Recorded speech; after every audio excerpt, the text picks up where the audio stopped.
pessoal, vamos aprender a aplicar a lei de Hess de uma forma bem simples, tá? Lei de Hess você aplica para calcular o ΔH, a variação de entalpia. Como que eu vou aplicar? Sempre vai ter na lei de Hess essa aplicação, eu vou ter uma equação final. E geralmente é dado no exercício, no enunciado, ou você tem que montar a equação. Então aqui eu tenho um exemplo da queima do etanol. Tem o etanol, o oxigênio se transformando em dióxido de carbono e água. E quero calcular o ΔH. Existem três reações intermediárias ou etapas, tipo etapa 1, etapa 2 e etapa 3. E tem um valor de ΔH. Eu vou ter que fazer o quê? Ajustar essas equações intermediárias, ou essas etapas, de um modo que chegue no final nessa equação global. Então, o primeiro passo que eu vou fazer, eu vou pegar então a primeira equação, essa daqui.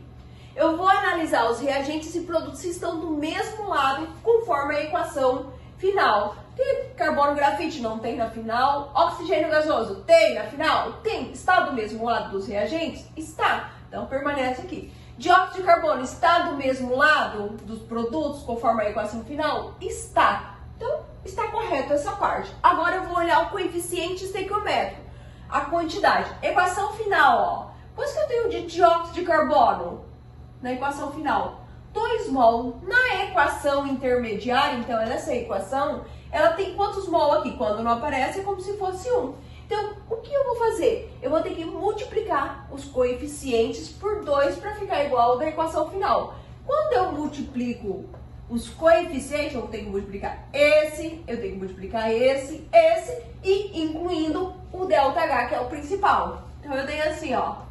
Agora eu vou ter 1 mol, 1 vezes 2, 2 mol de carbono grafite, mais 2 mols de oxigênio gasoso, se transformando em 2 mols de CO2 e o meu ΔH menos 394 vezes 2 também, tá? Aí eu vou para a segunda equação.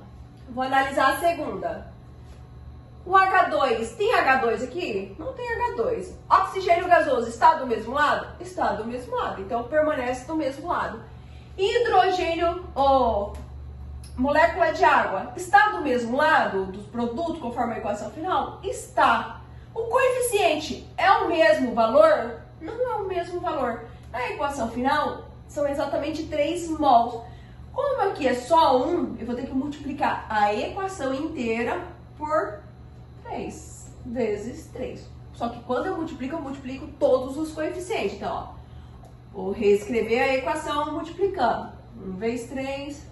3H2, mais, no caso, 3 por 2, O2 gasoso, se transformando em 3 moléculas de água. O ΔH, incluindo o ΔH, menos 286 vezes 3. Tudo eu multiplico, incluindo o ΔH. Aí vou para a equação 3. Vou ajustar conforme a equação final. Carbono grafite não tem. Aqui hidrogênio não tem, o oxigênio gasoso está do mesmo lado, o etanol, a C2H6O, na equação final está do lado dos reagentes. Na equação, que eu posso falar, a etapa 3, está do lado dos produtos. Quando acontecer isso, eu vou inverter a reação, ou seja, os meus produtos vão se tornar os meus reagentes.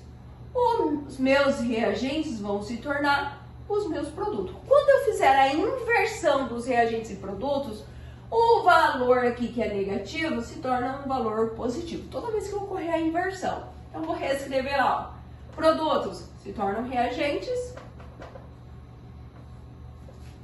se transformando aqui em carbono grafite, mais 3H2, mais 1,5 de O2. O meu ΔH agora é um valor positivo, 278. A quantidade de etanol está correspondente com a equação final. Então, agora eu vou para a etapa da simplificação. Até aqui tranquilo? Agora a parte da simplificação. Eu vou ter que simplificar as equações intermediárias de modo que chegue na equação final. Se você fez corretamente as inversões, vai chegar nessa equação final.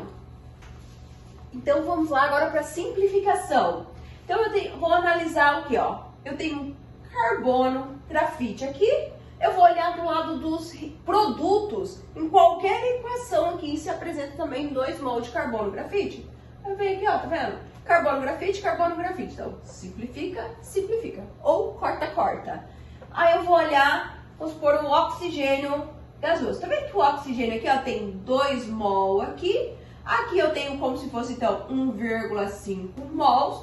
Então, o total eu tenho 3,5 mols. Eu tenho 3,5. Vou olhar do outro lado se eu tenho um oxigênio gasoso.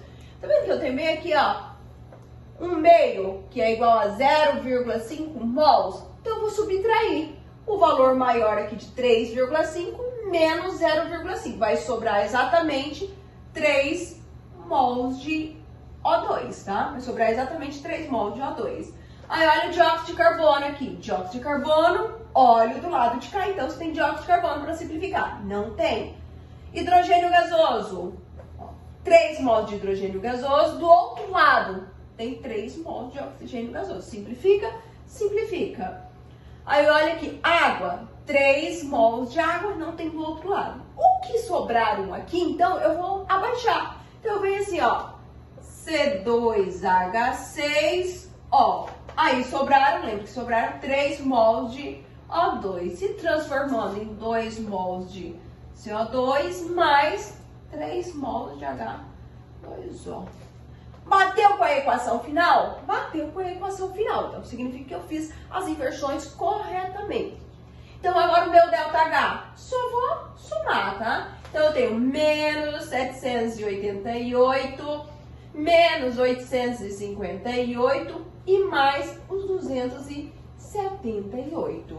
O meu valor de ΔH, fazendo todos os cálculos aqui, é 1.368 kJ.